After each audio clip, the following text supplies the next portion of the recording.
Today we are talking about Victory in Jesus by Travis Cottrell um, in its original key, G major. And it's got a flat 7 in there, a F major, which tells us that it's got kind of a bluesy feel, if you will, especially with that slide guitar in there. But more or less, what I'm really trying to say is we could use both major and minor tonalities with this stuff. Particularly referring to like some of the slide stuff or lead kind of stuff. We can, in a roundabout way, do what we want. It's just kind of user preference. But with that, I am gonna go over like some key parts I want to throw out there, and then I'm going to play along utilizing some of these things I'm going to show you now. So, thing number one at the very beginning, it's the lead part.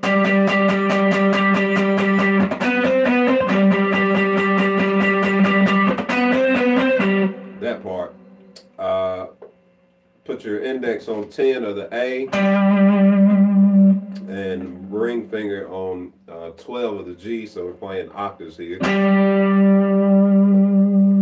And so that's the 1. Then we're going to go to the major third via the 9th fret of the D and the 12 of the B to the 4 now, which would be 10 and 13. It wiggles those notes back and forth.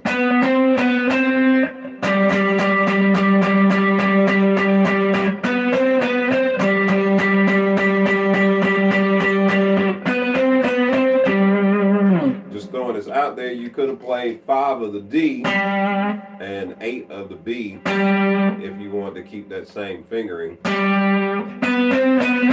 So you'd be going referencing the D string from 5 to 9, 10, 9, 10, and then back to 5.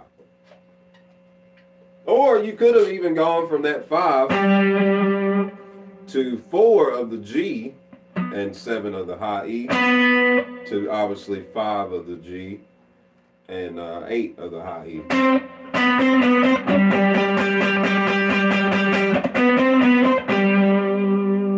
I personally like the first one. It's warmer sounding to me. But again, user preference. Another key line in there that will occur later after like the second chorus. It's like a synchronized line that goes.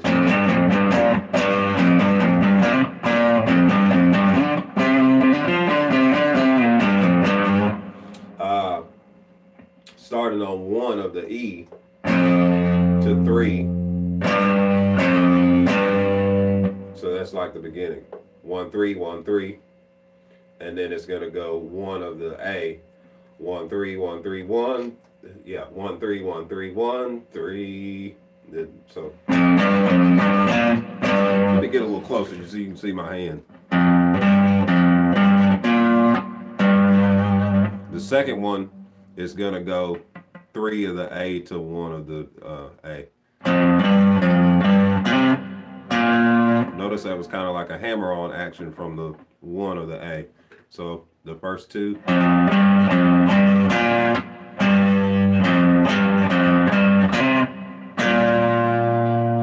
The next one's going to be going 5, 3. And then from here we're going, start with that much. So it's a hammer from the 3 of the A to the 5. Then 3 of the D back to that 5. So again.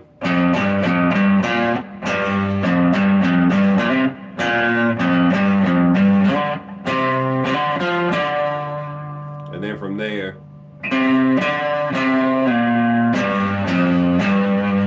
so 3, 5, 3, 1, 3, 1, and then it's essentially starting over.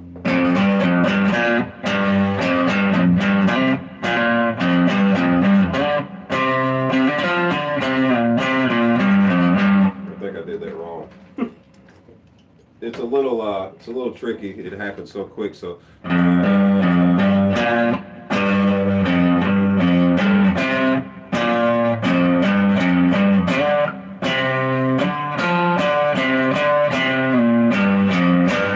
That was correct.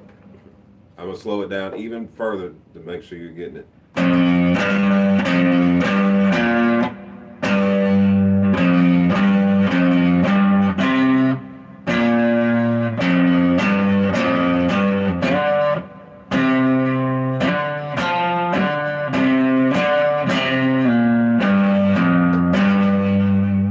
Like so. And that's kind of it as far as like key parts, like gotta play this. Those are the necessities. Everything else is just kind of filler. So a couple things I will point out to try and emulate some of the slide guitar, just a couple of them that I found myself recurrently do, or some pitches I did hear and kind of hit or highlight often. One being the 5 or the D note. But what we're going to do in emulating the slide is we're going to bend. So, for instance, let's reference the 7th fret of the G. That is a D note. In fact, we want to start on C, which would obviously be the 5th fret, and bend into that D note. Another one would be the 1. So kind of staying in that same box, our landing zone is going to be the 8 of the B, but we want to start on that F, which would be 6 of the B. And just to point it out in other octaves, you could find another bend for the D starting on 8 of the high E. Or we could have done that same range on the 13 of the B. And then again, the G would be 13 of the high E going into 15. And this guitar has very low frets, hard to bend, but you get the idea.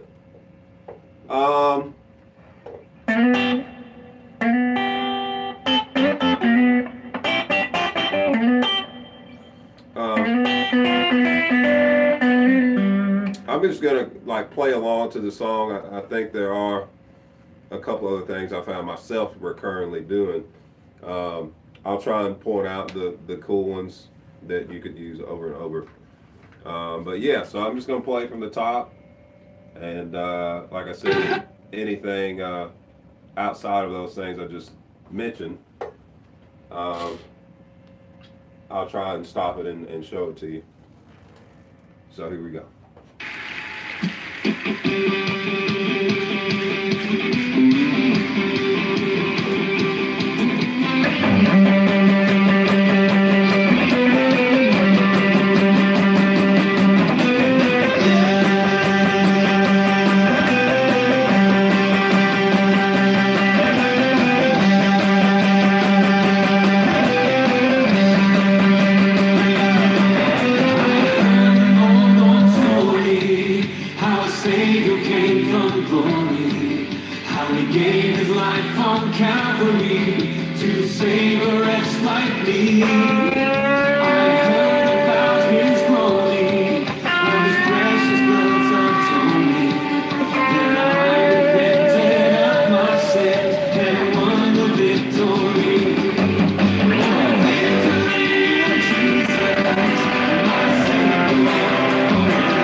Jesus came and brought to me the victory.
Okay, so what I didn't necessarily talk about, and I find myself often not doing this because I feel like, hey, people know the chords. So, but in this, or the chart that I saw for this, you can tell it's going to be two guitar players. Generally speaking, as a lead player, even if you just got an acoustic guy playing, he's usually going to be playing, for instance, like the G down here on the 3rd fret of the E. So you want to stay away from that lane. You want to create your own space. So just referencing where I would play the chords, for starters, the G would be 10 of the A, and then bar that ring finger down for 12, 12, and 12 of the D, G, B, and B. The F would start on the 8. Then the C, you could stay right there and like keep your ring where it is, and then play the so your ring on 10 of the D, middle on 9 of the G, and then bar 8 and 8 on the B and E. Then back to that G on 10, 12, 12, 12. Then that E minor would be 7 of the A, 9 of the D. I would make it a minor 7 and just bar that index all in 7. So you'd have 7, 9, 7, 8 with the middle on the B, and then 7 of the E. And then the D major, I would probably play right there on the 5th fret of the A. So 5, 7, 7, 7. That was it. I'm going to throw out a couple of movements that I found myself doing there, particularly like with the D. There's a couple different ones I did, but one here would be, let's start with the pinky. Actually, I'll give you two. They're similar. We'll start with that index on 5 of the A. Let's go.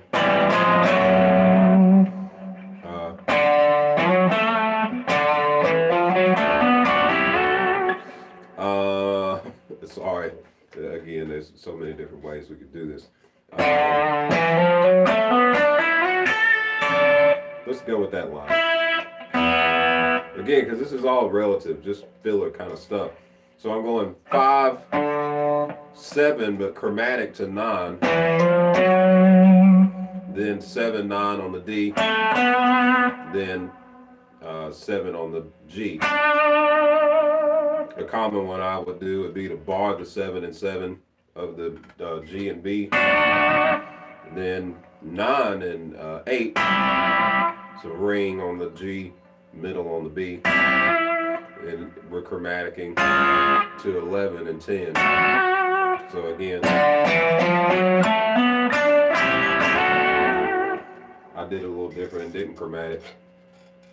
Like I said though, it's all relative. I'll try and show you in context with the chords. So chorus, 1, 2, 3, 4.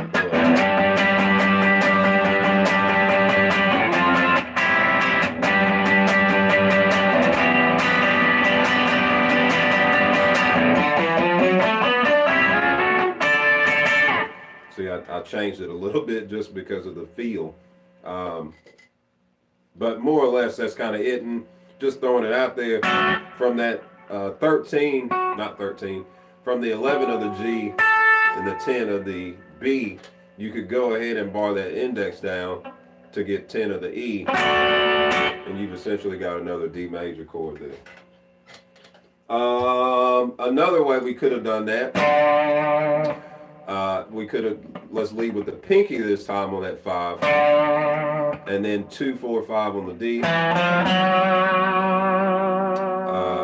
Let's go to 7 of the D, to 4 of the G, then 7 of the G, then 5, 6, 7 on the B. And just to keep it going, we could have gone up to 10, 12 of the B, and then 10 again of the high E. Again, in perspective.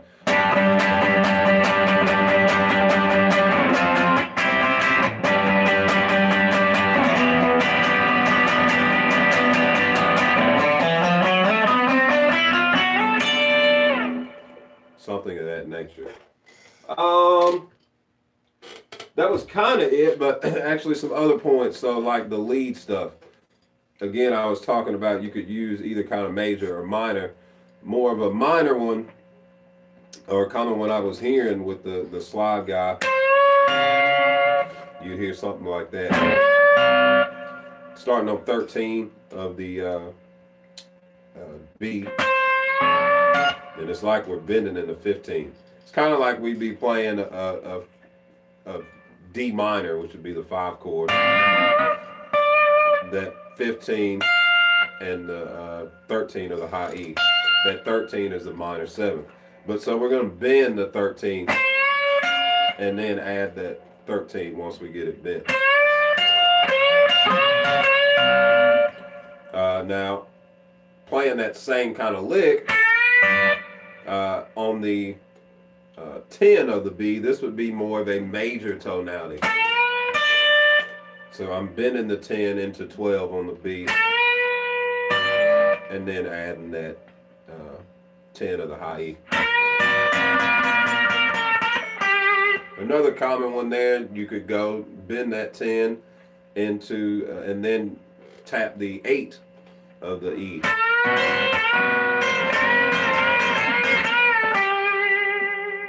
Like so.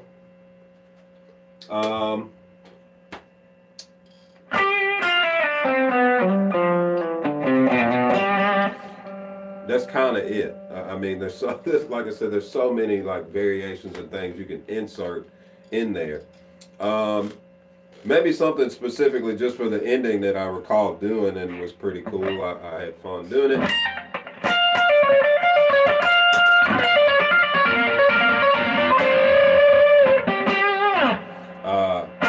This is really like a blues movement. Starting on, what would this be, 18 of the B and to 15 of the B. But we're going 18, 15, and then 18 of the G. And then going back up.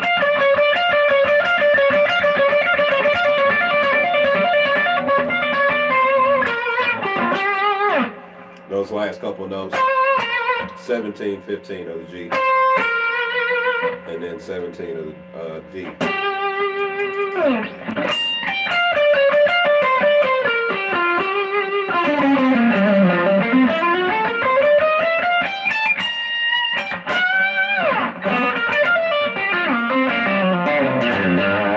Yeah.